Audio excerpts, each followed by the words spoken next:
1959 সালে অ্যান্টার্কটিকায় এক অভিযানে যায় ব্রিটিশ অভিযাত্রী ডেনিস ট্রিঙ্কবেল। সে সময় এক দুর্ঘটনায় নিখোঁজ তিনি, কিন্তু ৬৫ বছর পর হিমবাহ গলে বেরিয়ে এলো সেই অভিযাত্রীর দেহাবশেষ। ব্রিটিশ সংবাদ মাধ্যম বিবিসির প্রতিবেদনে এ তথ্য জানা যায়। এবছর জানুয়ারিতে অ্যান্টার্কটিকায় পুলিশ একটি অভিযাত্রী দল একটি হাতঘড়ি, রেডিও পাইপ সহ কিছু জিনিসপত্রের সঙ্গে একজনের দেহাবশেষ খুঁজে পায়। এরপর ডিএনএ পরীক্ষা ও রেকর্ড যাচাই করে জানা যায় এটি ৬৫ বছর আগে নিখোঁজ টিঙ্কের দেহাবশেষ।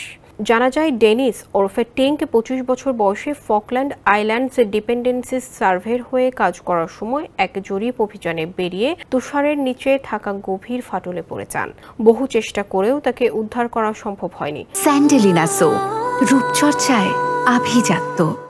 দেহাবশেষের সন্ধান পেয়ে ডেনিসের ভাই ডেভিড বেল বিবিসিকে বলেন, আমি ভেবেছিলাম আর কখনো তাকে খুঁজে পাওয়া যাবে না। এজন্য অসম্ভব বিষয়, আমার কাছে অবিশ্বাস্য লাগছে। ডেভিড আরও বলেন, আমার খারাপ লাগছে যে বাবা মা এই দিনটি দেখতে পারলেন না।